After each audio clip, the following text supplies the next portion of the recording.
wrong button, don't I? I'm very relaxed, as you can tell. I've been stretching.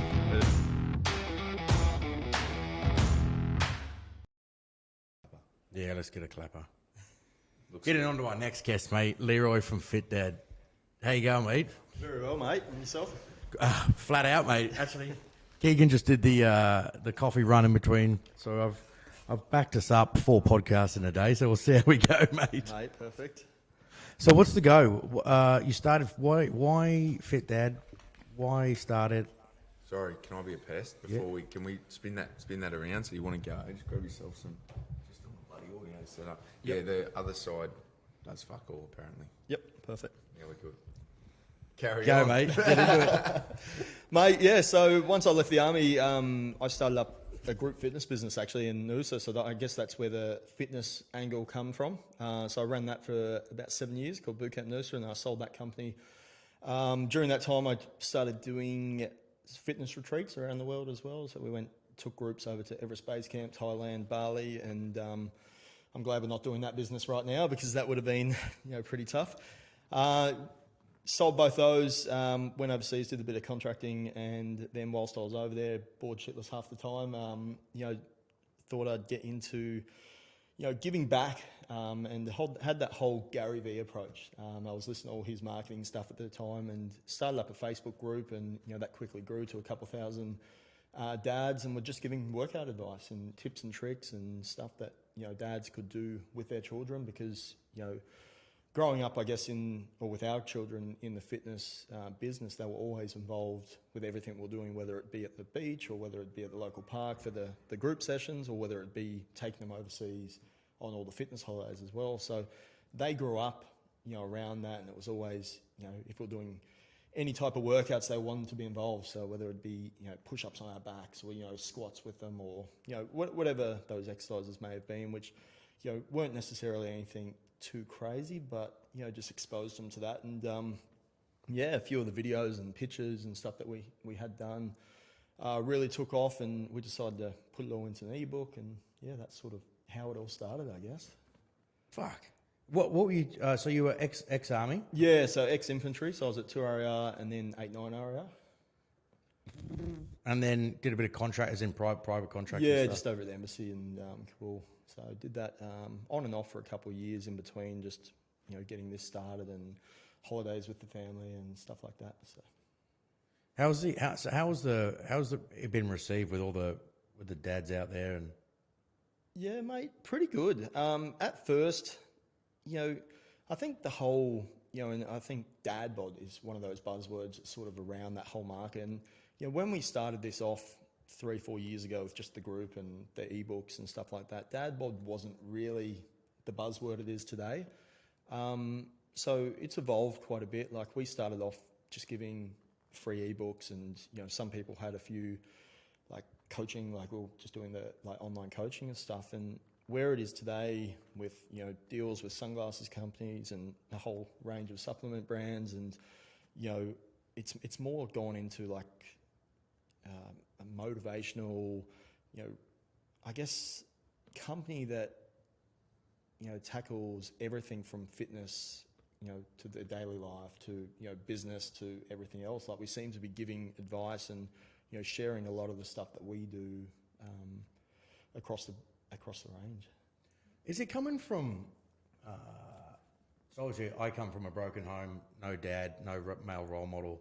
Moving into having kids, I would be role playing, right? I would be pretending I knew it. Like, no, son, don't do that, because you read it in a book. Yeah, I didn't even read it in a book. I'm literally role playing, right? Is it advice to young dads who wouldn't have a clue what the fuck they're doing? Not really, no. It's I still don't know what the fuck I'm doing either. Like every day, my kids do something that is challenging me as well. And I've got 2 boys, 7 and 4, and then we've got a little girl due in March. So, I'm about to go back through that same cycle as, any other new father. And, it's just sort of drawing on my personal experiences and what we're going through, and, how we tackle things like traveling around the world with kids, and how we tackle, running businesses and launching businesses and selling different stuff. And, and it's more just about personal experiences. Like I don't know, any more than any other dad out there, but I think I'm just, lucky enough to be able to expose ourselves to, a vast amount of people around the world to, share it. And, one thing I've learned is, and if you went back 3-4 years ago, we were part of that crew on Instagram, or part of the thing where it had to be the perfect photo, it had to be the perfect video, it had to be, everything had to be, perfect. And now the realer we are, everything grows, twice as much. Like we don't use any editing platforms. Like we only just hired a videographer this week to do one video, like for the first time, and everything's just with the phone, on Canva or just something basic. And we're sort of finding that, that's what dads want. They want just how it is, for real. They don't want this, pie in the sky sort of blasé world. It's a very different demographic, isn't it? For guys versus chicks, like mums, there's so many fitness influencers out there that are now, like Emily Sky's a perfect example. For the rise of Instagram, she built her entire brand around herself being a fit-fluencer, whatever the fuck they call themselves. And they've got to be filtered and borderline fake, because that's what their market demands. And then these women have kids, and now there's a few of them that were fitness influencers that are now becoming like mum fitness influencers. Yep. But they've already set the baseline up of all my shit's got filters on it. They're almost using it as a new niche to go, here's my stuff that's raw and exposed.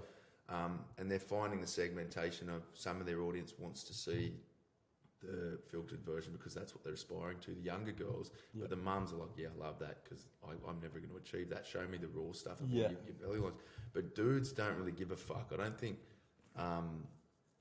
dudes will still look at bodybuilding pictures and be like, oh, I'll be good to do that. Dad kind of bod dudes look at it and be like, yeah, that'd be good one day, but I understand the effort that goes into it. Yeah. Dudes don't really give a fuck if photos aren't polished and filtered. They want it to be real. So I don't know. In my mind, like, dudes see the filtered stuff and that's a turn off.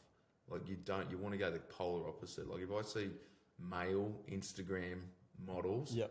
I'm like, it reminds me of that scene in Fight Club where they're on the bus and they're like, Calvin Klein ad, and they're like, is that what a man looks like? Fuck no, you don't want that. You want to see knockaround dudes doing their normal shit, going, I can relate to that. Yeah. And that, I think that's what you're doing well, bro. Like that's. Yeah, and I know exactly what you're saying in regards to the female stuff, and it was only the other day I follow this girl, and I forget her name, but she put a photo up and she had some stretch marks or something like that, and she turned it into a whole new post because the amount of, thank you for sharing this and, thanks for posting the real you comments, I think must have changed her or opened her eyes because, I haven't seen a filtered photo since. She's gone, shit, they actually want the real me instead of this fake me I've been pretending to be like, for the last 5 years or whenever it all started. And, I think, with the stuff that we're doing and, obviously that's why I brought out the lifestyle subs as well. It's not just a pre-workout. It's not, a fat loss shake. It's not this. It's just, it's designed to help you in everyday life. You don't need it just before a workout. You can have it because you've got a busy day on the tools and the kids have kept you up all night. And, that was the approach we went into with the food scientists and technicians and that like, this is what we want the product to do. We don't want it just for this reason because half the people that we talk to don't have time for the gym, don't have time to, train every day. And, we want to take that stigma away from, supplements being just for, the fitness-minded people. Yeah. So. Yeah, I mean, they're one of your competitors, I'd assume. Different angle or different niche, but what's Adam McDougall's brand? Manshake. Yeah, for getting to the skinny. I mean, when that exploded, I haven't looked into the product and to see if it's a gimmick or not, but it showed that there's a market demand for dudes who've spent too much time sinking piss sitting on the couch going, fuck, I need to do something. And that Mate, Manshake's massive. It's in every supermarket, every chemist, and I've listened to a few of his podcasts as well. He's got a really good podcast out there, and he's spoken about it a bit. And mate, from what I can gather, looking in, I haven't used it. Its product is good to go, and it's I think it's got like that 5-star CanStar rating and stuff like that approach to it and stuff. So, mate, I think with the amount of traction he's got and the status that he's got, I think it would be shows top-notch as a product. market. Yeah, Definitely exactly. Shows as a market. Is it a trust thing? Is that the whole social media they talk about? If you're going to build a social following and the fake polished photos and stuff, it's not believable. You can't buy into a community and showing raw, normal shit. It builds that community and the trust in you and the person. And Yeah, I think so. And I think the beauty of the Facebook group and why I started with that and what I've come to realise now is the Facebook group comes from my personal account. You know, like all the interactions in the group, like I've got it connected to my Facebook page and I could be posting everything from the page. But I think that trust thing that you just mentioned, it really comes across as, hey, this is actually Leroy. This is him from his personal account. People can add me as a friend, or, you know, they can message me direct, and I'm just doing raw videos or raw podcast as is. It's not hiding behind a brand or hiding behind that. And I think it just, allows them to relate to, hey, this is actually a dad out there, an everyday dad just trying to do something different. He's no different to me. He's got the same issues with his kids as what I do, and he has the same issues with, fitness or eating healthy or, living that balanced lifestyle. And, we're not out here trying to sell the, 30-day shreds or anything crazy like that. It's like, hey guys, just be 1% better than yesterday, and you constantly win. Just build that compounding sort of, interest of, I guess, small wins that ultimately lead to, a long-term lifestyle that you can sustain for, until your kids are at least 18. And, because you guys realise this, like our kids, as they grow up and, they get stronger, they get faster. And my goal is for all the dads that we deal with is to always stay as fit, if not fitter than what your kids are at any stage of, their life until they obviously leave home. Until you get that crossover point where your kids turn maybe 14 or something. And they're like, Dad, I could chin you right now, and I think I've got one over you. I think one of the things is, I always tell them, like, never get to the stage where you need to tell your children no. If they want to go rock climbing, surfing, mountain biking or whatever. Like, and a prime example of this is we were in New Zealand the year before last, and we just were at the toboggans with the boys, and it was about 25 metre, incline. It was literally slide down, take it back up, and like you have an hour pass. And there was another family there that the dad was probably about 30, 40 kilos overweight, and they joined at the same time slot, so it has to have the same hour. And I was hurting, like I was busting my balls, sweating, like freezing cold underneath because of the snow. And but it was that I guess that mental toughness or that actual physical fitness that allowed me to see the joy in the kids' face and just keep doing it as much as I was hurting. Whereas this other family, the dad looked like he was about to have a heart attack about 15 minutes in. They walked straight to the cafeteria, and then after our hour was up, we went to the cafeteria as well and got some lunch, and here they are hoeing down on burgers and chips and Cokes. And, it just shows two different, I guess, levels that I never want to be in that position where I can't give my kids that excitement and see that joy on their face.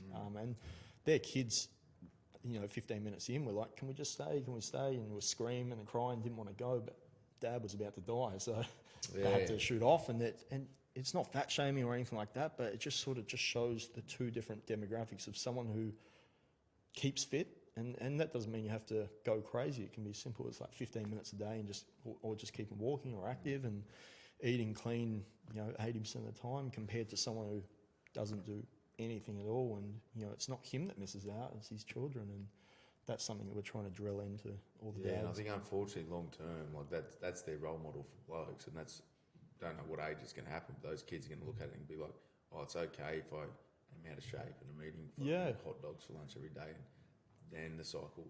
Well, that's it. You don't see too many kids who are overweight that the parents aren't exactly the same position.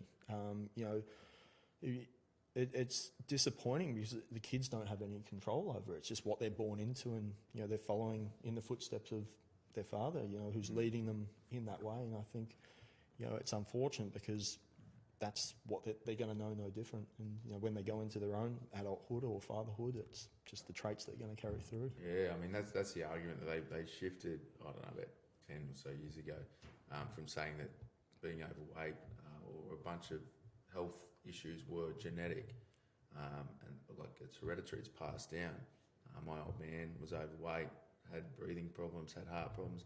Therefore, I will. And it's like they've started to say, no, it's epigenetic. It's you're following the same lifestyle patterns as him. Therefore, you will become that same person. So it's changeable. You just got to fix it. And if you want your kids to grow up fat and unhealthy, then keep going the way you're going. Yeah, exactly. Or sort your shit out, and then they'll follow in your footsteps. Yep. Yeah. So Keegan, you're in a fucking pickle, mate, with the raw and real. So we can save a bit of money every year now. You're fired, mate, as of now. So how much notice do we have to give him? According to HR contracts, maybe about 15 minutes, I think. So where do you go? Was there trepidation getting into the space? Like, is there a lot of responsibility? It takes up a fuckload of time. It really does. Like, I've had to, really try and be aware of like that phone usage, and we spoke about before the podcast about scheduling different things, and really being ahead of the curve. My wife's been absolutely amazing, so she is now full time in the business as well. So she handles a lot of the content creation. Like she'll, do up the images or something for me and then I'll write up the spill. And we're trying to automate everything as much as we can, and trying to, I guess, create a proper company out of it rather than just a side hustle that is all of a sudden just taken off and we're playing catch up. So I think as we keep expanding, we can get people in those different roles and actually get back to being dad at that time. But one of the things that we've started doing is I go to the gym every morning about 4:35, and I could sleep in till 8. I could go to the gym at 2 p.m. in the afternoon. I've got no times that I have to stick to, but by me getting up at that hour, I can deal with all the clients from around the world on different time zones, can respond to emails, make sure that there's no issues with the website or stuff like that. I can do a few social media posts, go to the gym, and I can get all that done by the time the kids wake up, which then allows me to help out with morning routine and help out with school drop off, and then go to the warehouse after that. And it's just about sacrificing. Okay, well, instead of staying up till 9, 10, 11 watching Netflix at night, how about I go to bed at 9 o'clock, which allows me to get up at 4, which means I can get these 4 major tasks done. And then no matter what happens for the rest of the day, that first goal is ticked off. And I think that that's the most important thing for me, is just creating that routine and structure. And I do that 6 mornings a week, and Sunday is meant to be a sleep-in day, but I sort of wake up about 6 and, but it doesn't matter because, we're not going to the gym or doing anything anyway. Fuck, that's got to be summer in that. Get up. I mean, I if I don't train in the morning, I'm in a bad habit of I make excuses or justifications or shit gets busy. But getting up at 4:30 in the morning, like you say, get everything done, and then you are up and being present in your kid's life. Yeah, and I think, as a father, and one thing that we tell dads, and so many of them have adapted this, start training, getting up a couple of hours early, because kids have sport, they have, they get sick, you have to pick them up from school, changes, our plans change with the partners and, or your own work or anything, and you can never be guaranteed that session or that gym, whatever you're going to do in the afternoon is going to follow through. So by ticking off it first thing in the morning upon waking, it just allows everyone to, continue on and know that they've done it. So we bought out an app, we use Trainerize, which is just like a training platform that we customized, and we developed just 15 to 30 minute home-based workouts that dads can do in their living room with just a set of dumbbells. So there's like 150 different workout routines on there. So they don't have an excuse anymore, because they can literally roll out of bed, do a quick warm-up and do it in the living room, in 15 minutes. And, because that was the biggest thing, like we don't have time. But then we'd get dads to send us a screenshot of their screen app usage time on their phone.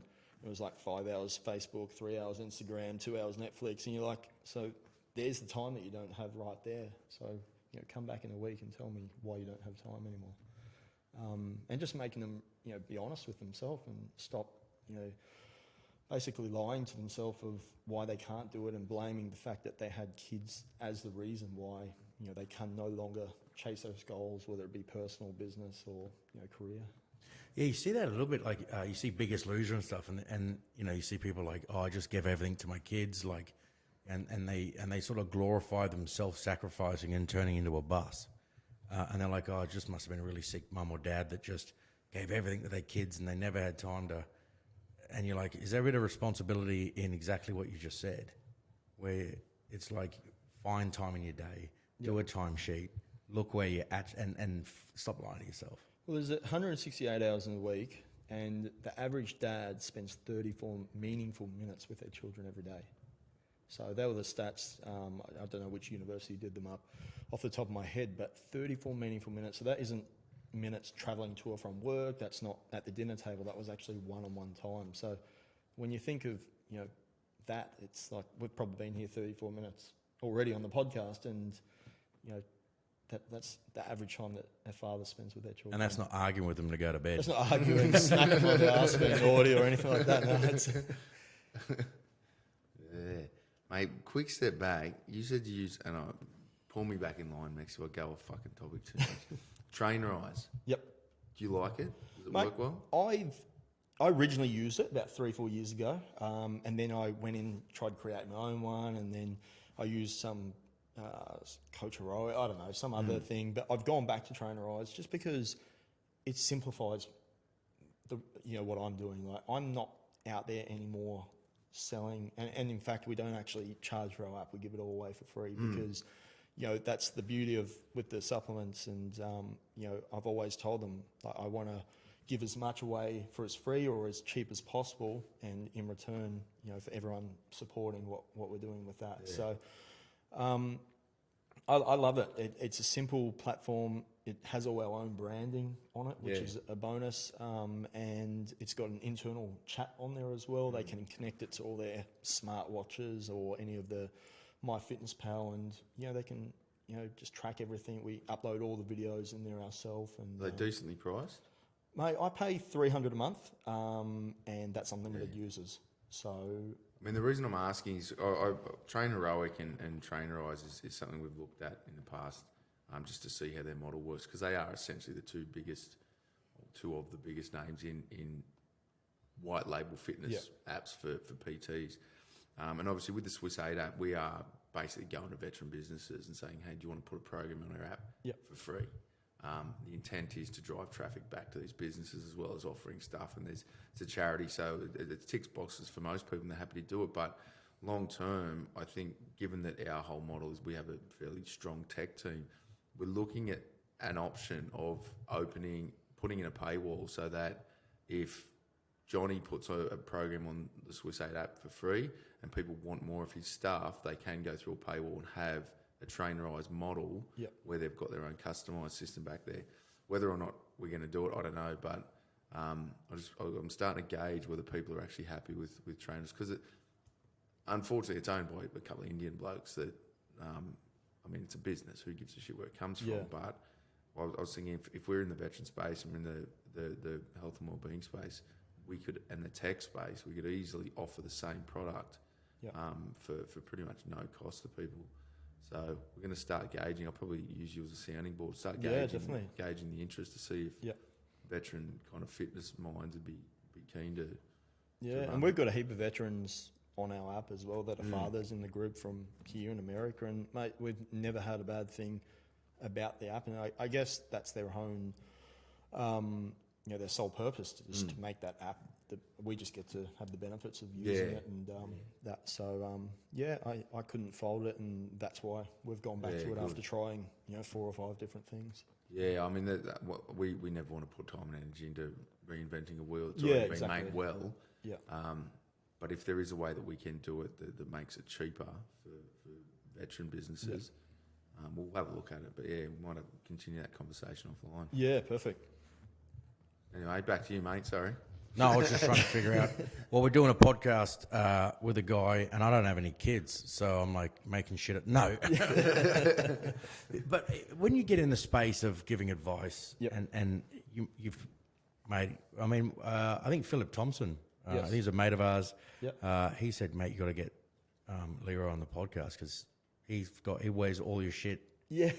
Fucking everywhere, mate. He got some about 3 or 4 weeks ago. So I sent him up, and I sent some more stuff up there for Huggo as well. Yep. He's been wearing it all around. But, mate, and that's what it's all about. And, just I love seeing dads out there, doing their thing. And like I said, I'm no expert. I haven't got a PhD in this or a degree in that. Like it's, mate, it's just about finding faults or finding, issues that we can fix with different people that come to advice. And some of that stuff that we give, like I do a lot of rants, and I tell people exactly how it is, like real talk, and just basically, I think they like that because they know it themselves, but when someone else is saying it, it just makes them come across. And we're not forcing anything down their throat. We're not slamming the subs. If they want to buy the subs, then they can go buy the subs. But that's doing amazing as it is, regardless of what anyone online wants to do. So, it's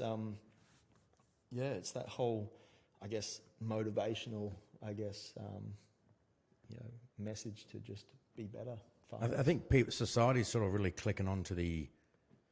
They did a couple of papers and they were saying a doctor coming to you and saying, "Hey, look, you should spend more time with your kids if you got up, And they're like, "Yeah, cool, man. You've got a PhD in fucking astrophysics, whatever the fuck it is," and you're like, "I'm not interested, mate." But a dad who goes, "You got no excuse, mate. I'm doing this, lived experience, move forward." Yeah. And then, is there a trepidation with giving these guys advice? Because some guys are in holes that would probably jump on to your stuff. Have you ever had trepidation or the level of responsibility giving advice to people? Have you been like, fuck, if I say the wrong thing? Yeah, I'm very cautious. Like, as I said, I haven't got the qualifications to talk to some of these things, and I'll refer them on to psychiatrists or psychologists or even, their doctors if they've got questions about the products as well, because it's not my place to, I just give generic advice and, my opinion on the situation I'm presented with. I don't have, the perfect system because everyone's different. Everyone's situation is different.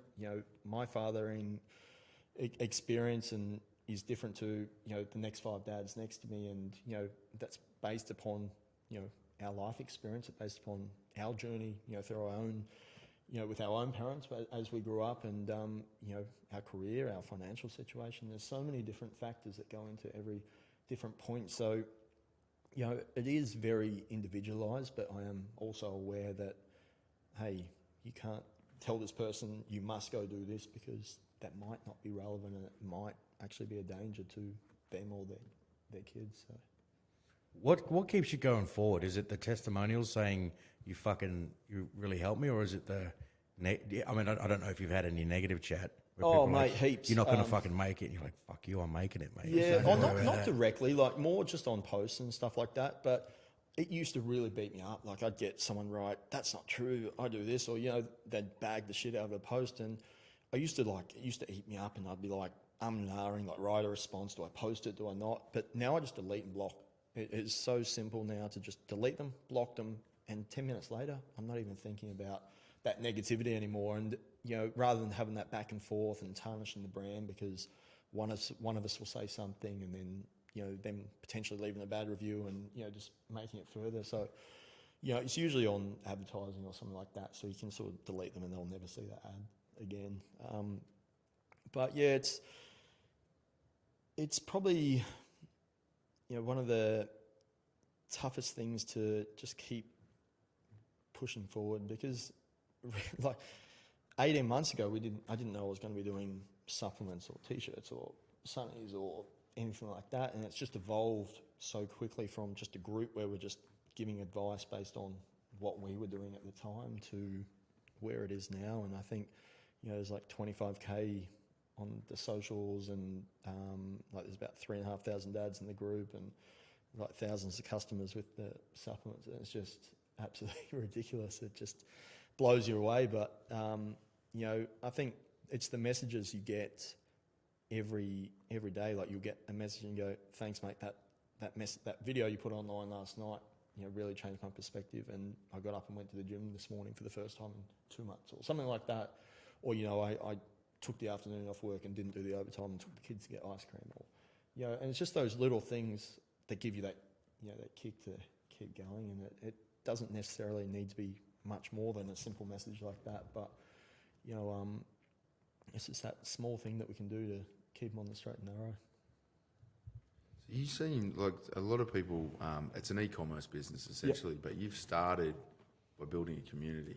and Yeah, so then I did it building a product. reverse. So a lot of people launch a product and then try and build a brand around it. I actually built the community of thousands of fathers from around the world and then introduced a product, which I think allowed us to have that success very quickly. And trust. I think once you build a community without trying to pitch stuff on them, Yep. they know what you're offering for free and they've seen the value in it. Yeah, and they were along for the ride. So they were there for the packaging. I'd post pictures. Hey, what do you think of this packaging? Hey, we sent samples out to a few of the crew. What do you think of this flavour, taste? And, so they, for the 12 months or so that it took to actually get it finally finished, they were along that whole ride and, able to, ask questions. And, at that stage, we didn't even have, I don't even think we had a website before the supplements. It was just,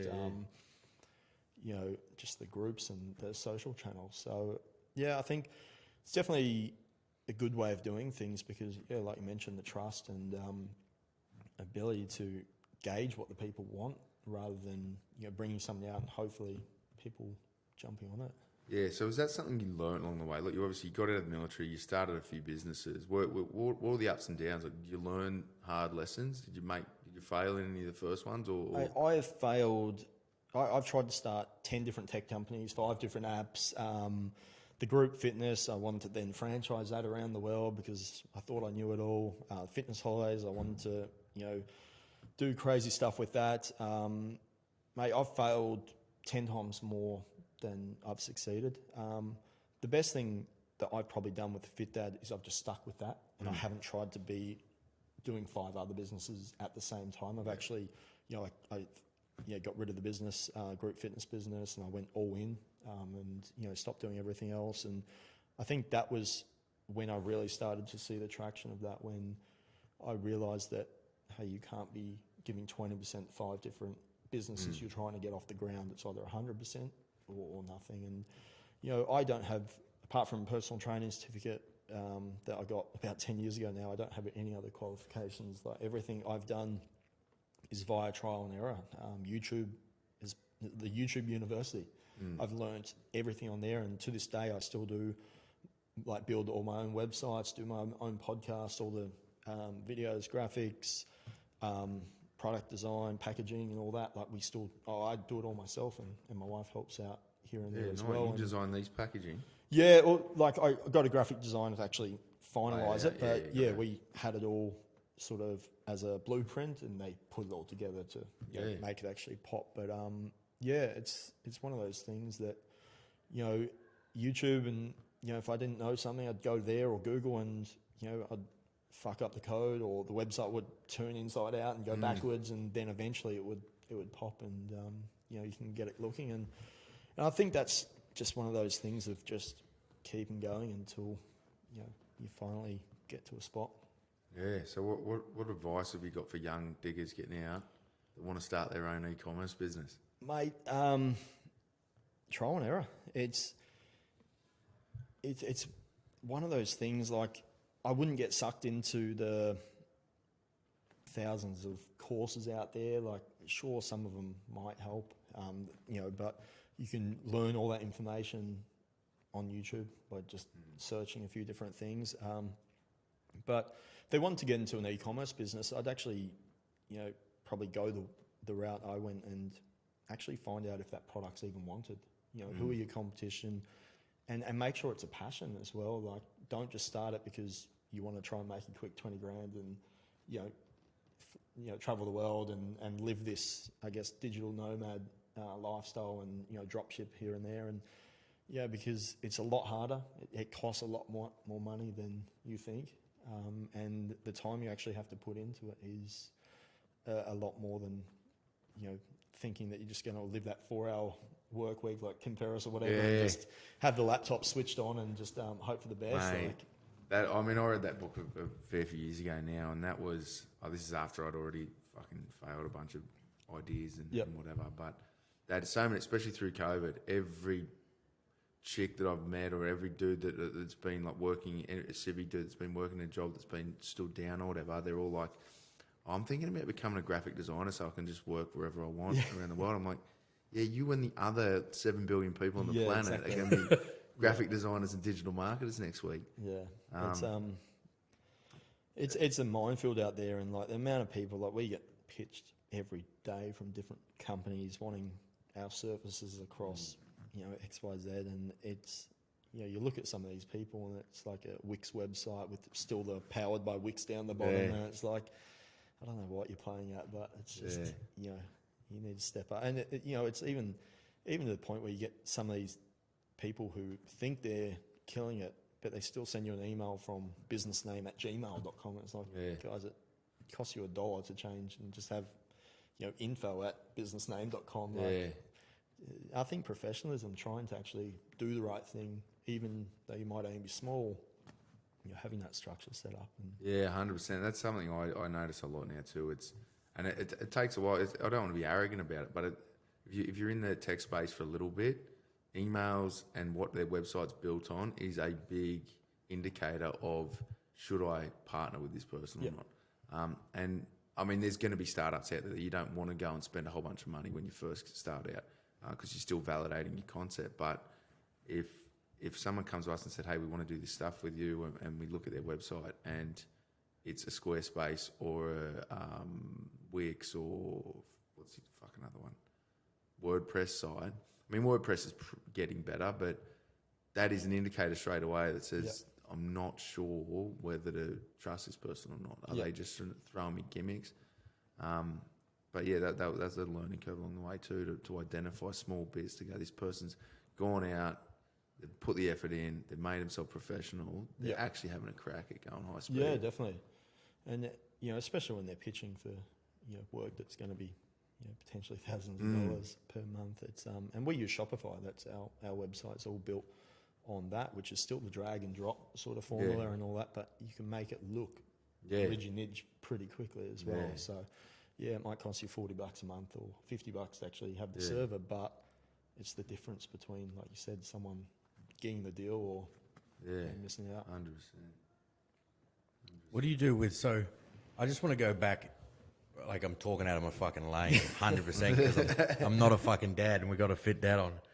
But, so you have did this come, I don't want to sit here like a fucking armchair psychologist, but did this come from, you got a good relationship with your dad? This come from, and is it stuff that you were like, oh, I wish he did things differently? Or you're just like, fuck it, I can see a market to help these dudes?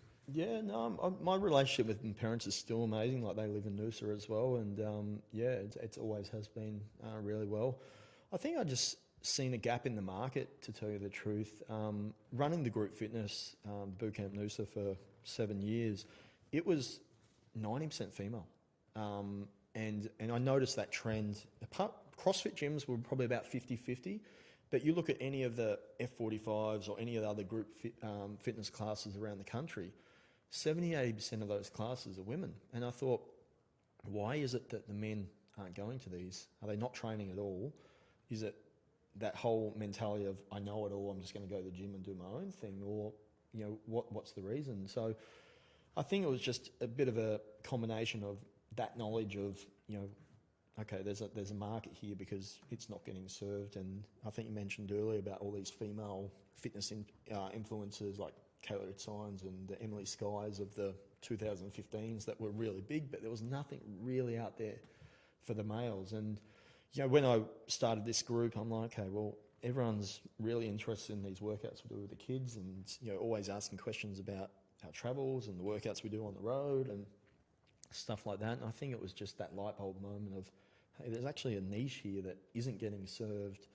I don't know what it could be. And like I said, at the time, it was just a Facebook group and an ebook and a bit of online coaching, here and there. It wasn't bringing in nearly any money whatsoever. It was more just a little side hobby or side hustle, I guess. And it's sort of where it is now is not where I envisioned it 2.5 years ago or whenever we started it. And having products or an e-commerce store was never a plan either.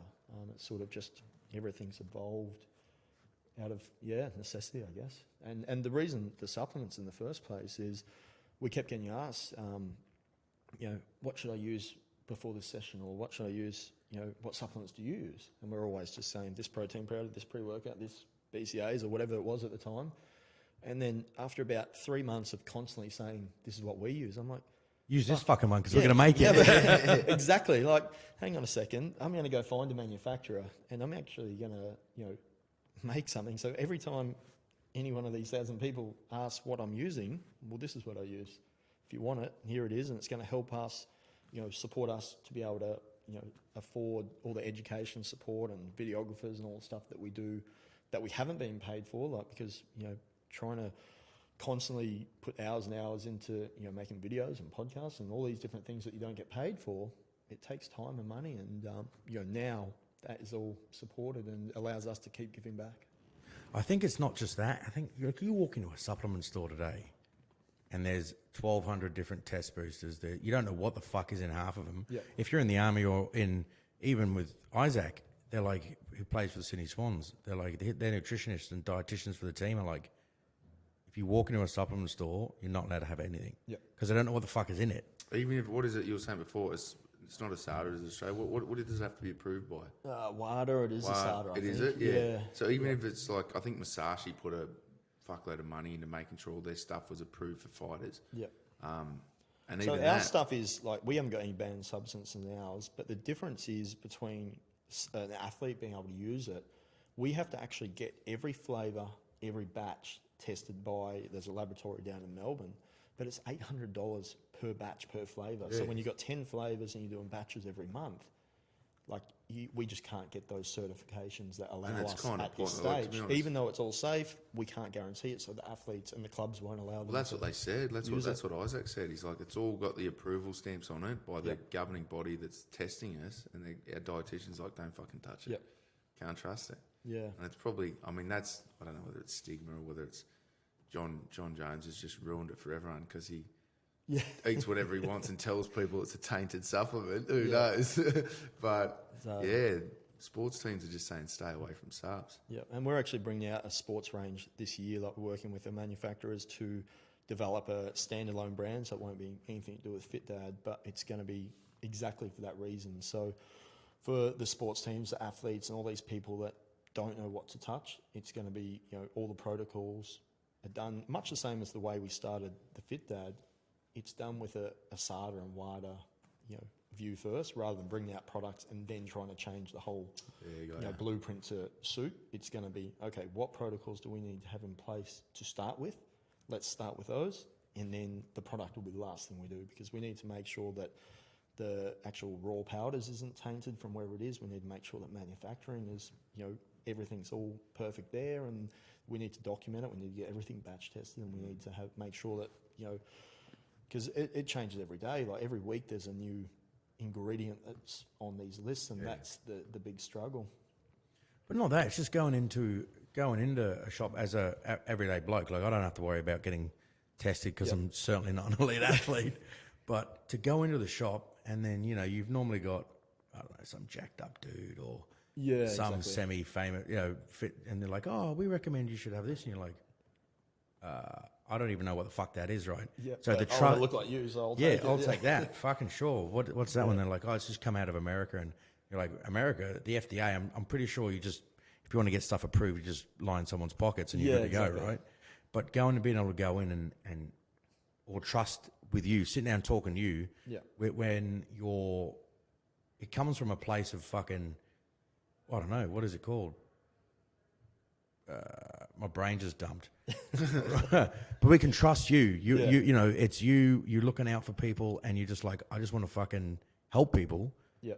And you can trust the supplements you can go in and buy. Do you know what I mean? Exactly. And that's one of the things we get asked quite a bit. It's not even the elite sportsmen anymore, like who need to worry about it. Like, a lot of our queries come from people in defence, because now they're bound by the same codes, and then mining companies are bound by the same codes. And there's all these different industries that are now going, well, you can't have this pre-workout or this, because I think there was people overdosing on pre-workout mine sites, like for night shifts and stuff like that, which has brought in all these different rules. And it's, I think, why you're seeing a lot of the industry start to take that approach of not just being about being that jack dude anymore, and having these crazy stims and stuff like that, and actually going towards the nootropics, or going towards the lifestyle support, or just living that healthy life and doing the right thing rather than filling your face full of banned substances.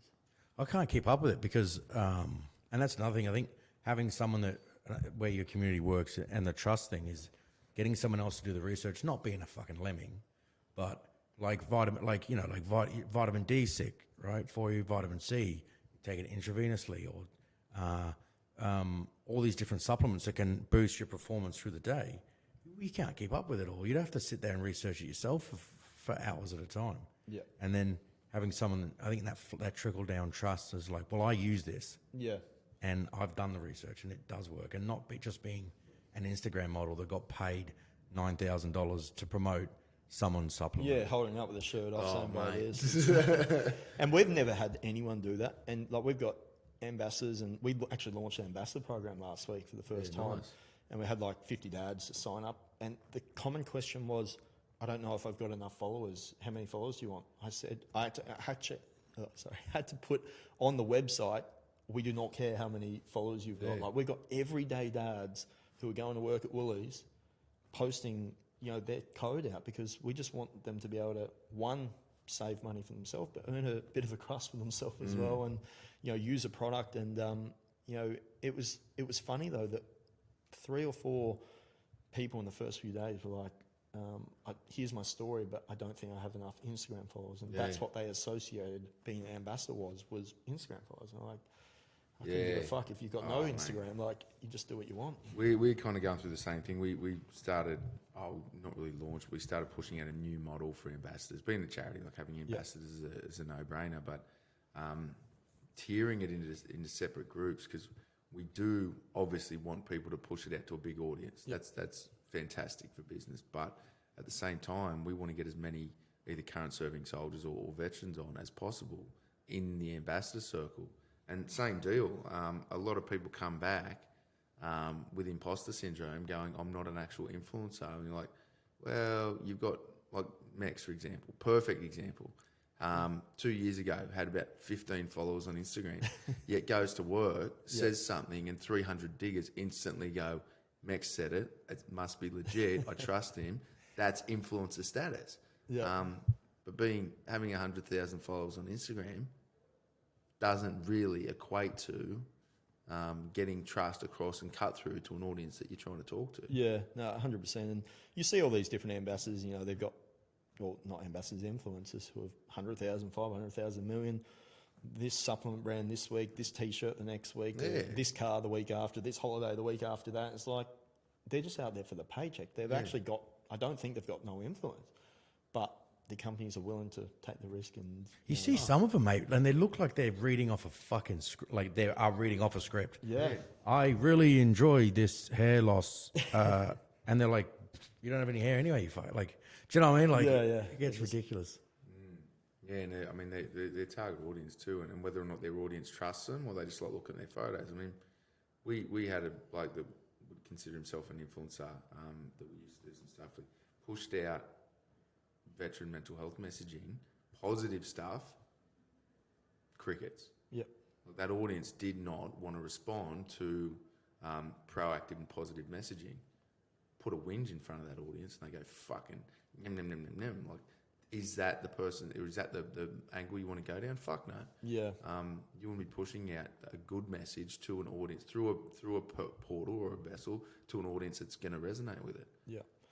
Yeah, we've seen, like, we've approached a few people in the past, like, to try and, in the early days, try and get the thing out. There was like $5,000, $10,000 to post and like 900,000 followers and that. But how many of them followers are because of your partner, who she is, or because of your body and how you look? And, what can you actually guarantee on that 5 to 10K investment they were making? And like, oh no, there's no guarantee.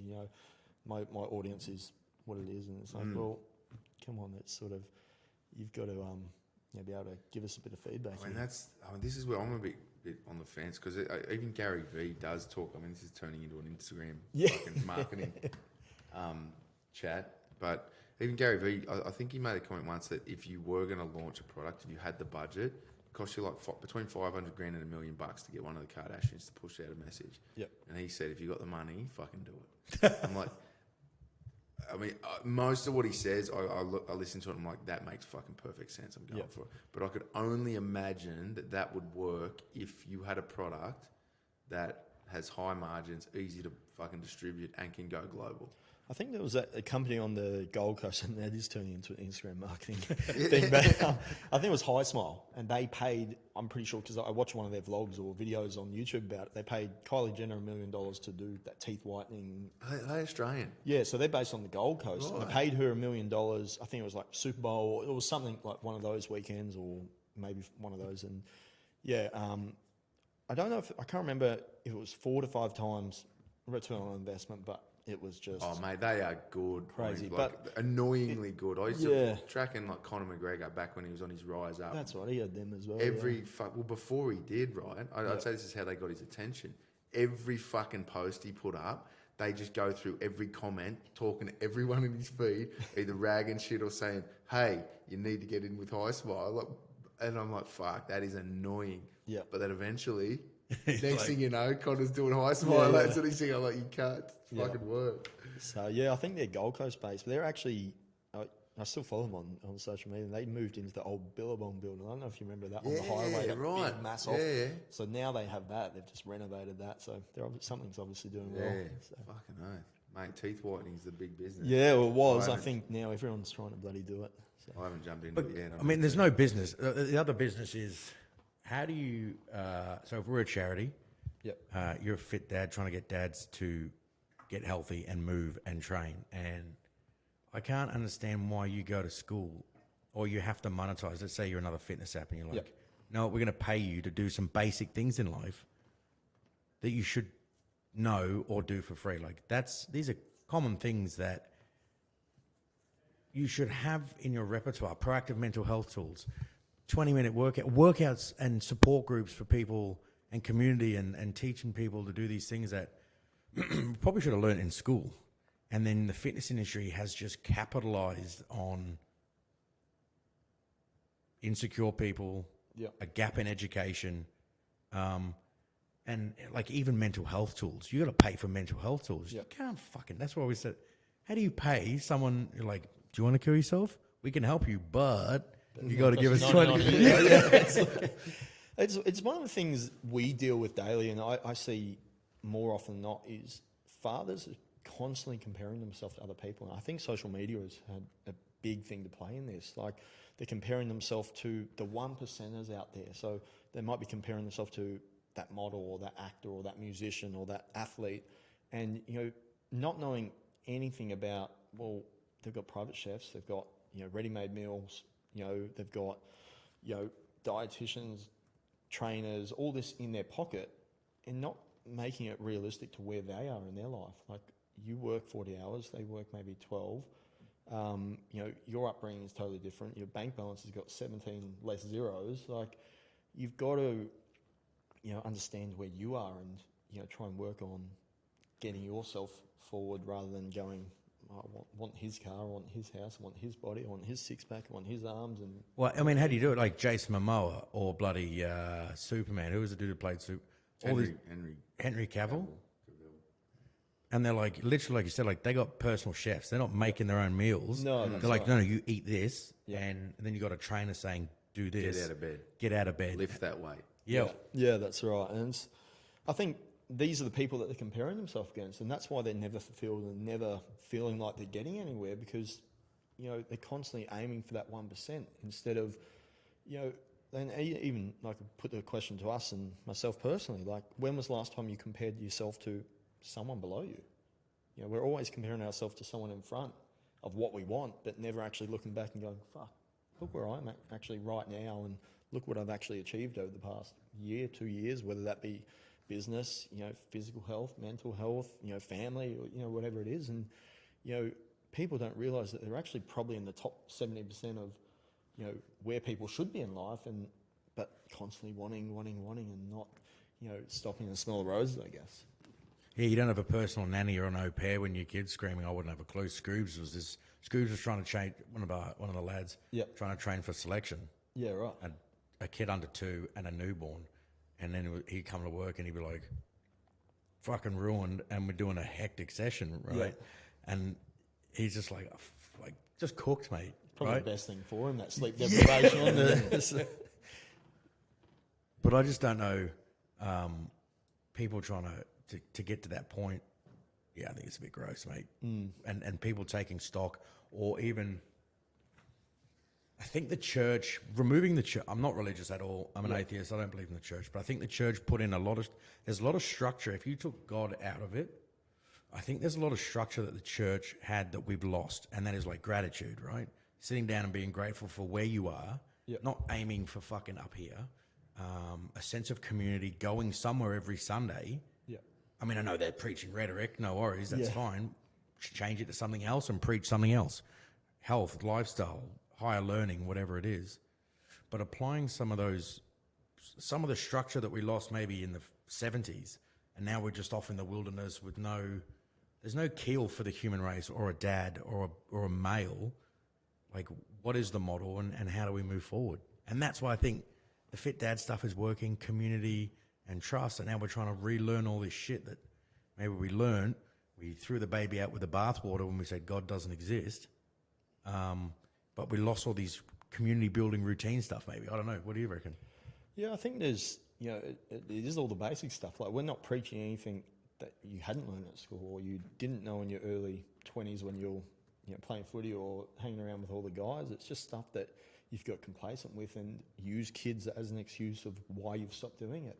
I couldn't train today, I had to take the kids to work. But, well, hang on a second, we've got 1,000 dads now getting up at 4:30, getting the session done in their living room before they leave home, and that excuse is now invalid. And I think it just gets down to, and it's probably one of those Gary Vee things as well, but in 25 years' time, the stuff that you're not doing today is the stuff that you're going to be regretting then, looking back right now. So, start actually just doing what it is that you want to do today, whether it be starting that business or leaving that job that you keep telling everyone you hate for the last 5 years at every Christmas party, and actually starting to do what it is that makes you happy. Because as you've probably seen the last year with the pandemic, like, shit can change on a dime, and in 2 months' time you could be like all your mates saying that you're going to be a graphic designer because your industry's now shut down and obsolete because the world's changed.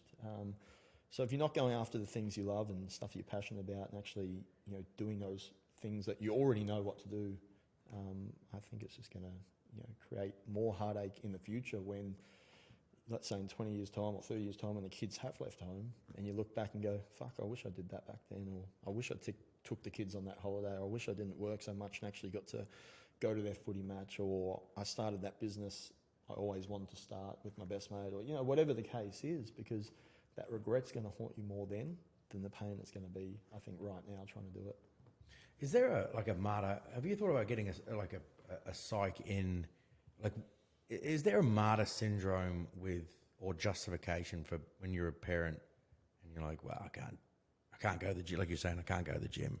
Yeah. Got to look after the kids. But it's all right because, I'm looking after the kids come first. Yeah. Getting, like, I guess, performance psychologists in, or is it just you just saying, fucking, nah? At the moment, it's just me, but it's a great idea to actually get someone in who has got the qualifications. And can break them down and go. Yeah, and because exactly what you just said then, and I've got great mates who will probably listen to this podcast after I share it, who, put the kids first with everything they do. And every excuse or every reasoning is, no, I can't do that. The kids are doing this, or it's kids before me. But and even me in my position, and now thinking I've got something to talk about with them, it doesn't change, their outlook. And I look in from the outside and go, you're doing this for your kids, but you're so miserable in your work. You've put on 10 kilos over the last year.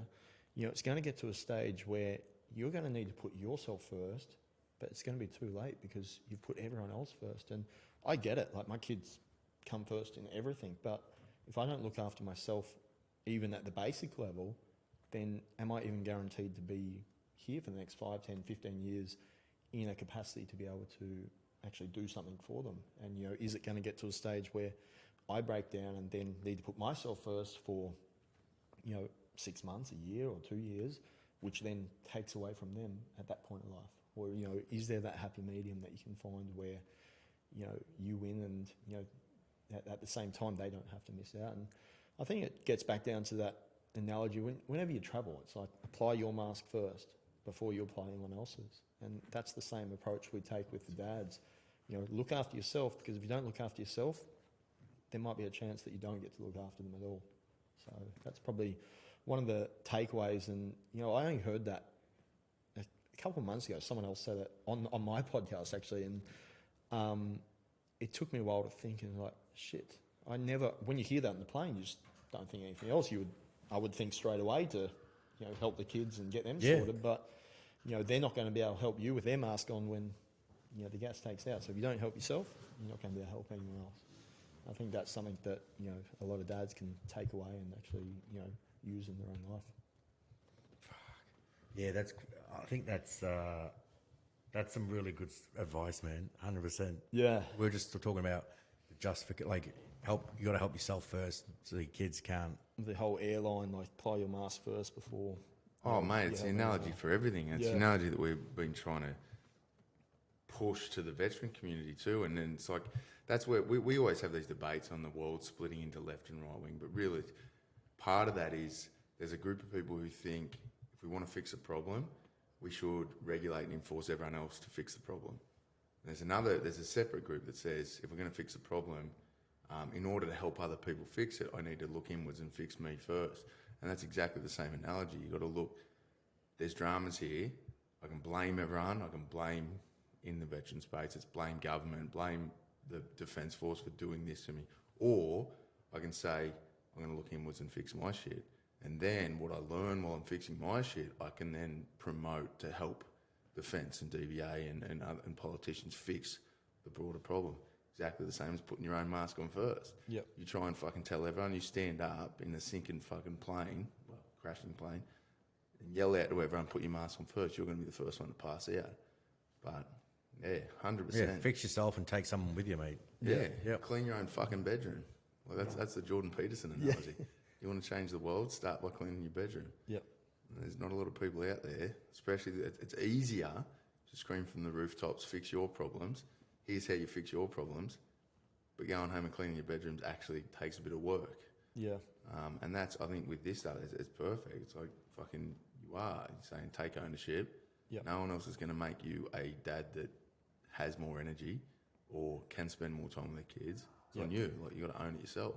And that's one thing that, you know, we've tried to do with the Fitdad lifestyle is practice what we preach. So we were in the fitness industry around the time when it was like, you know, we need to shred up for summer, so we've got to go hard for 4 weeks, 8 weeks, whatever it is. Then we're going to bulk up for the winter, and it was constantly on this merry-go-round or, you know, roller coaster of good for 8 weeks, party for 8 weeks, bulk up for 8 weeks, and it was just like a vicious cycle. And, you know, now we're at a stage where we eat clean 80% of the time, or eat when it's in our control, you know. But if we're at a wedding or a funeral or a party or something and there's cake or a beer, then I'm also going to have that.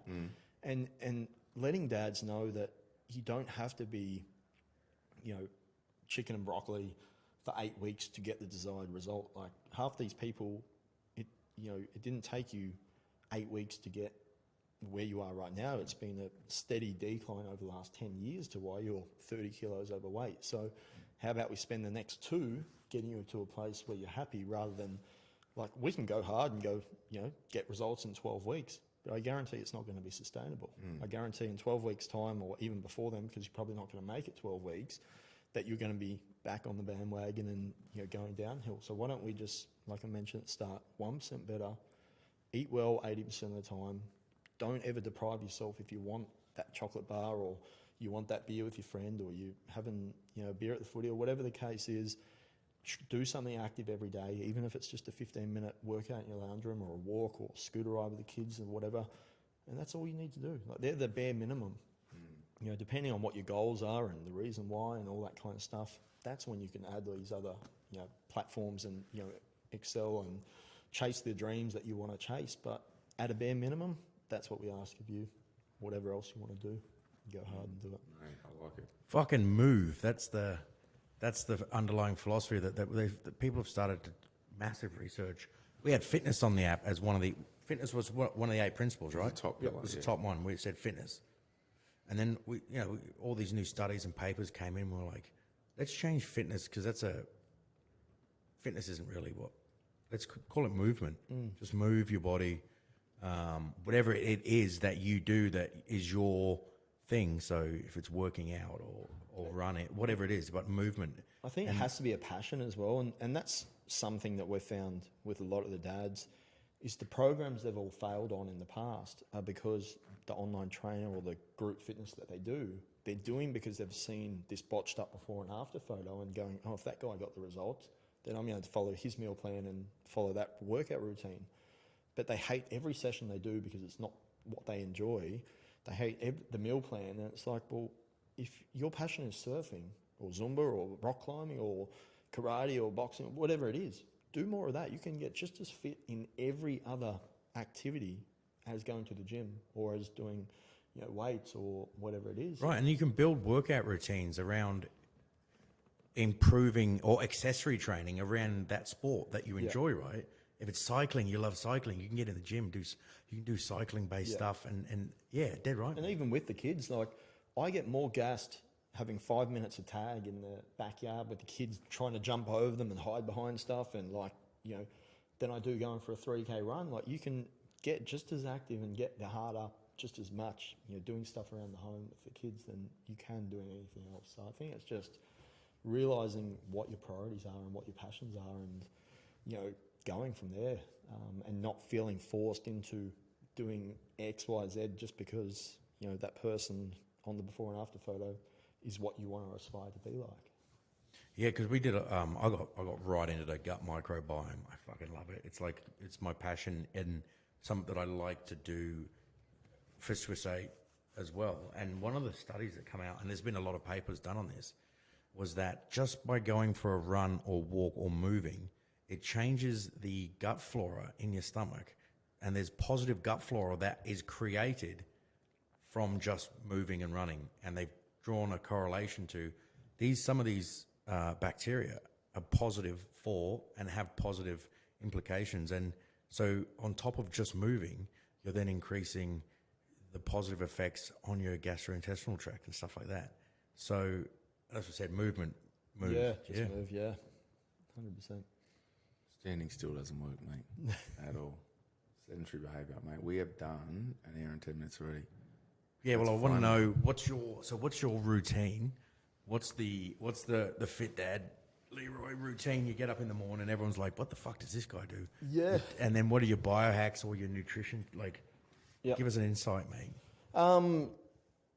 So it's shifted actually in the last probably 6 weeks, and physically, mentally happier than I've ever been. So it was 4:30 wake up, gym by 5, or 4 wake up, whatever the time, gym by 5, and it was like 6 mornings a week. That was a routine. But now I've gone, to bike rides, running, walks with the dog, surfing, and just mixing up and having that whole cross training approach and not feeling, so, I guess, regimentalized into, I guess, the one routine and stuff like that. And, also relaxing the diet as well, and actually preaching, or following what I preach in regards to just that lifestyle of, especially Christmas period and that. I didn't want to have to turn down beers or turn down, eating that chocolate cake for any of the birthdays or, desserts or roasts or barbecues and stuff like that. So, mate, my diet is basically, if it's in my control, so if I'm at home or if I'm at the warehouse or something like that, or if I'm the one making choices at a restaurant, then I'll eat clean or as clean as I want. But at the same time, if the palmy looks all right or I want a heap of Diane sauce on that steak, I'll do the same thing. So, 80% of the week is perfect. The other 20% is typically filled with chocolate and beer. And it's about... That's right up my alley, mate. I've got a sweet tooth. It's really bad, but just copious amounts of chocolate. And then, like you said, move every day, whether that be through any of those activities I'd said before, but also understanding that, and listening to the body. I've had 2 or 3 knee surgeries over the past year. I've had, issues with my back and, then just other issues that you get from doing these activities. So I think, I do Pilates every week now, once a week, a private lesson, and that has changed my life. I always thought it was, just for the girls and, all that stuff. And I'd always got told to do core, and, I was always giving out core exercises as well. But, mobility and Pilates is something that I've introduced into my routine, and it has changed my life. Pilates. Mate, Cook out. Pilates is one of those things, and this is how I described it to my instructor only last week, actually, because we come back after she had a month holiday over the Christmas period. And I said, Pilates is not something that you understand is working. Like, it's tough. Like, it's on the reformers or actual machines. And until you actually stop doing it, you don't realise you're missing it. And it fixed up my head like this pelvic tilt. If you looked at my side profile, it was like tilted out, and, it straightened up that quite a bit. And it was only something I noticed that was working when I stopped. And then I felt the back start to give out a little bit more, or felt the knees, start to buckle, and that core start to loosen. And, I was doing it for about 6 months solid, and we moved house, I think it was November, December, and we did it ourselves to avoid getting the removal company in. And usually, me lifting the kids out of the car, I'd twinge my back, or, something would go wrong. But we did the whole move ourselves, and I can directly correlate that to Pilates and just building up that core from the inside out, and really working on those small, structural and stabilizing muscles to actually, help everything out. And Fuck, I'm gonna have to get over Give it a this. go, mate. Yeah. You know what Yeah, else is it's, good about Pilates? so The view. The view would be good. I do one-on-one because I just, didn't know any of the movements, and I find that I can really get that, correct technique, whereas the classes, I just feel that you just get lost. And let's say it's only 10 reps or a minute. By the time she corrects 6 other people, you've probably been doing it wrong for a minute and not getting the best thing out of it. So that's probably the best thing. I downloaded this app. This app's called GoWOD, which is a mobility app. I think it's like CrossFit one, or it's got a picture of a CrossFit on there anyway, but it's got a free trial there for 14 days, and it is probably something you guys can implement into yours if you haven't already. But the testing protocol at the start, it actually goes through like 10 minutes of testing. So you go through all these different stretches and holds and stuff like that, and then it has got 10 different pictures there, and you tick which one mirrors where you think your reach was. Fuck, and then it changes up your whole program based upon your weaknesses. So it doesn't just give you a generic program, do this 15 minutes of mobility every day. It's actually, okay, well, you need to work on your hips more, or you need to work on thoracic more, or whatever the case is. And your program for the next month is solely based upon your weaknesses, and then you do the test again, and then it adjusts it in the back end, and moves you forward. And now I'll show you guys after this, but you can set it to like, if you go to the gym, for example, you can set it to an 8 or 16 minute pre-warm out. You say, okay, I'm doing bench press, I'm doing bicep curls, I'm doing leg press, or whatever it is that you're doing, and you'll actually plan your warm up based upon the exercise that you're going into. And then the same thing, it will give you your cool down based upon what you've done. So you can either set it to that, where it's a pre and post workout, or you can set it as just a daily routine which works on your weaknesses. So I think those two are probably the most important things. And just not being, like, getting back to the nutrition and I guess the routine, and that listening to the body. I've gone away from having the strict diets and the calorie counting and all these different stuff, and just when you're like myself, like when you look in the mirror, or in yourself if you're feeling unhealthy, or you're getting a bit soft around the edges or something like that, and you dial it in for a little bit. But then if the boys want to go for a hit of golf and you want a few beers, then I'm also going to do that. Like, life is about doing the things that interest you, and I am a strong believer that you can get the best of both worlds from living that, I guess, Fitdad lifestyle, as well as enjoying the things that you want to do as well. I think that's the same as like that body shaming, fat shaming. It's always chick centric, isn't it? But there's a lot with dudes that are like, I am a fucking fat cunt. Like, Yeah. And then going like, I'm never going to be able to do it, mate. Yeah, that's spot on. So is there any, like, what vitamins are you sort of thriving on right now? Is there stuff that you take personally that you're like, this gets me fucking firing? Yeah, no, I only take the Fitdad Fuel. It's Yep. a good plug, but I don't take any other vitamins. Like, I think like if the kids are sick from daycare or school and that, the wife has like the probiotics in the fridge and all that. Yep. We'll just have them and some just straight vitamin C powder as well. That seems to keep any the kids' sickness that they pick up from school and pass it on to us. But yeah, I usually have one of our energies first thing in the morning upon waking. Then I have the essential amino acids during the session, and then the recovery. Our other formula in there is a sleep formula, so that's the magnesium, zinc, and B6. You have that before bed, and so I usually just stick with those three, and I don't really try and reinvent the wheel too much apart from that. I used to have the liver cleansers, and I used to then have these other disgusting drinks because I know someone told me that it was good for you, and it was like the psyllium husk and the Metamucil and the apple cider vinegar and the fresh lemon. You have that every day, and it's meant to cleanse your insides. And I did that for years, like just thinking that's what. And then you stop doing it, you feel no different, and the liver tests are still the same. So it's like, mate, I just stick to that 80-20 principle, and not feel so restricted. And I think the biggest thing is not feel guilty about it either.